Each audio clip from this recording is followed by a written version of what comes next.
Hello there, and welcome to the VictorPrep Vocab podcast, episode number 36. This is Sam. I'd like to apologise for the delay between podcasts. I've actually had some equipment problems. My old microphone was failing, so ordered a new microphone, and I have that now. So, using it now, so hopefully there'll be some improvement with that. And let's get started by reviewing the words from episode 35. Those were disseminate. That means to spread or disperse something widely.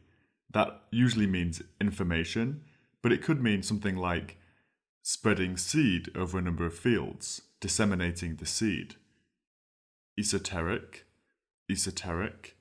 That means intended for or only likely to be understood by a small number of people, usually with a specialized knowledge or interest. Enervate. That means to cause someone to feel drained of energy or vitality, to weaken someone. And our final word was xenophobia. That means an intense or irrational dislike or fear of people from other countries, or fear of strangers.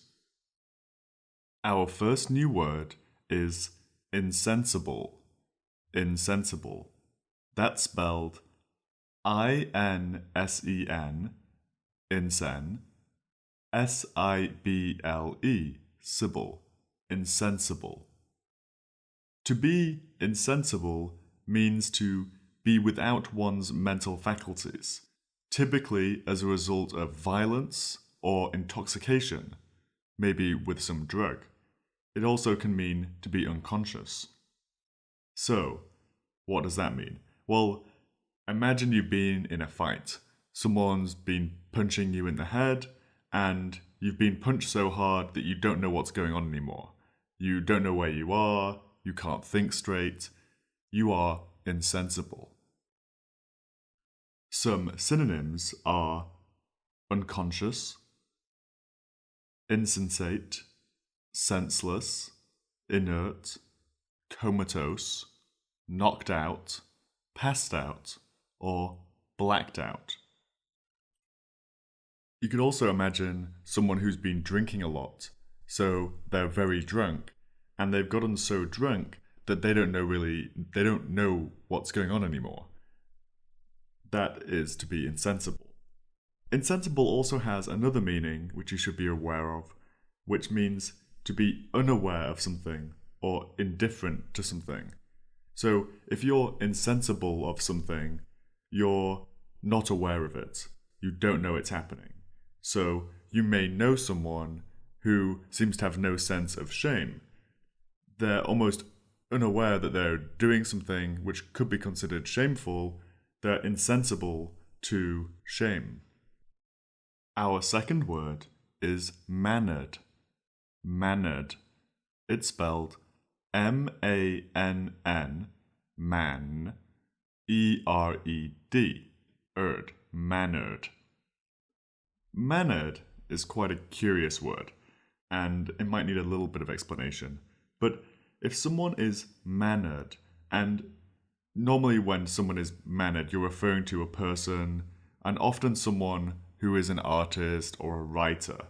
And to be mannered means to be marked by idiosyncratic mannerisms, or to be artificial or stilted. So what does this mean in practice? Well, if someone is mannered, they'll often sound fake or stilted or artificial in the way they're talking or acting.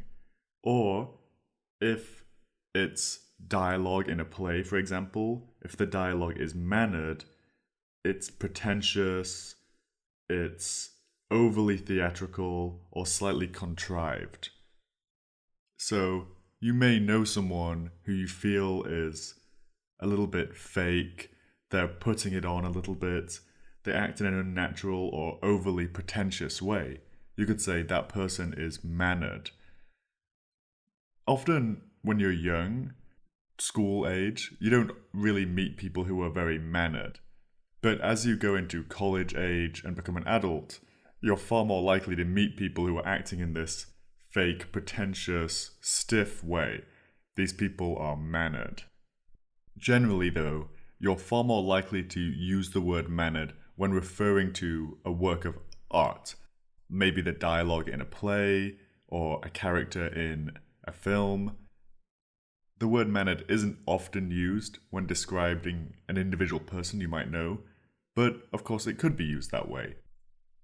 Some synonyms are affected, pretentious, unnatural, artificial, contrived, stilted, stiff, precious, or camp. Our third word is precarious. Precarious. It's spelled P-R-E, pre, C-A-R, car, I-O-U-S, eus, precarious. Precarious means not securely held or in a position where something is likely to fall or collapse. For example, if a ladder is in a precarious position, it's in a position where at any moment it could fall, or it's otherwise dangerous, or not being held securely. So if you see your mum or your dad climbing a precarious ladder, you would say, "Whoa, whoa, whoa, don't climb that ladder. It looks precarious to me." Another classic example would be a rope bridge. Let's say you are hiking through the Amazonian rainforest and you come across a rope bridge going from one side of the river to the other, and there's a big drop below.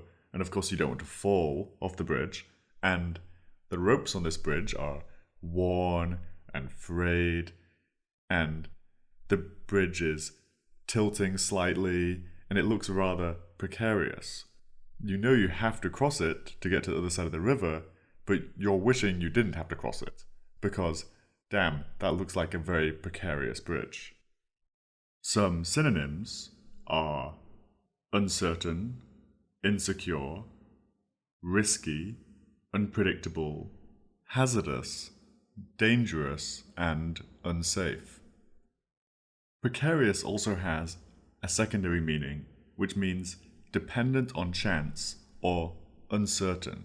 So, let's say I made my living as a gambler. I spent a lot of time in Las Vegas, and I made all my income from gambling on roulette.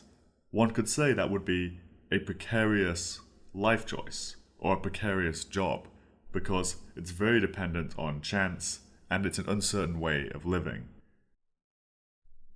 Our fourth and final word is largesse. Largesse. It's spelled L-A-R, lar, G-E-S-S, Jess, largesse. Largesse, it's quite a simple word, means generosity in giving or bestowing money or gifts to other people. So, if you are giving with largesse, you are giving generously.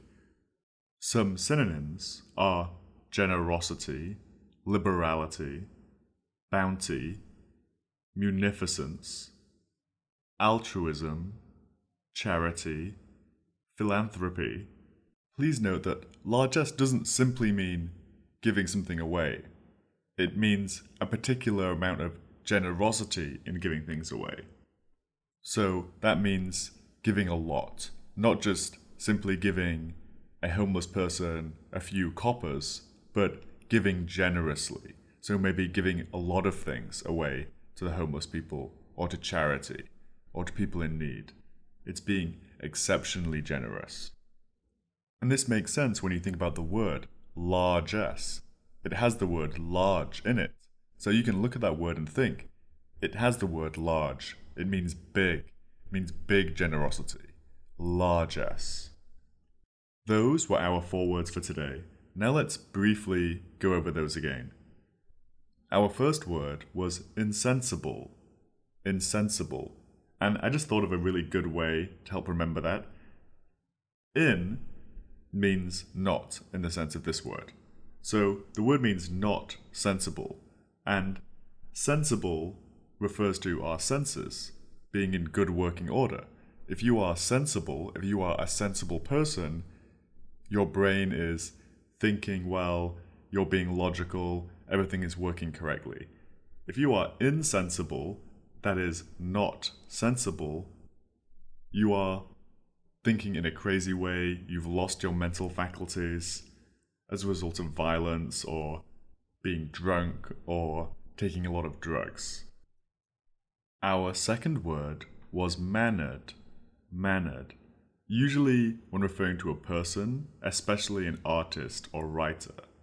It means marked by idiosyncratic mannerisms, to be artificial, stilted, fake, or pretentious.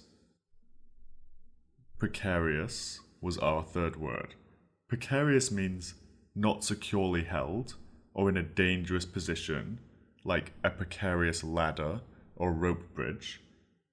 It can also mean dependent on chance or uncertain, like making a living upon gambling. That's a precarious way to live your life. And our final word was largesse. Largesse. That means generosity in bestowing money or gifts upon others. Means generosity or munificence. Now let's move on to our test sentences. For each sentence, think about the meaning of the sentence and what word I'm referring to from today's podcast. After the big fight, Sarah was worried about her opponent, whom she had knocked out in the final round. It looked as though she was recovering, although she still couldn't walk. The rope bridge offered a wonderful view of the valley, but wobbled and creaked disconcertingly. I made my way across extremely carefully, trying to ignore how frayed some of the ropes were. Bill Gates has been extremely giving of his fortune since leaving Microsoft. He seems dedicated to improving the world with his money. I met a number of artists while living in New York City who seemed to always be acting, as though they were playing a role rather than simply being themselves. So guys, those were our words from today. If you have any thoughts, comments, questions, or concerns about the podcast, please email me. My name is Sam Fold. I do the podcast for fun and because I genuinely want to try and help people out there who are trying to improve their vocabularies, whether for the GRE or just for fun, really. So, totally open to your comments. You email me at sam.fold@gmail.com. I hope you had an amazing weekend. I'm going to leave it there. So thank you very much and bye-bye.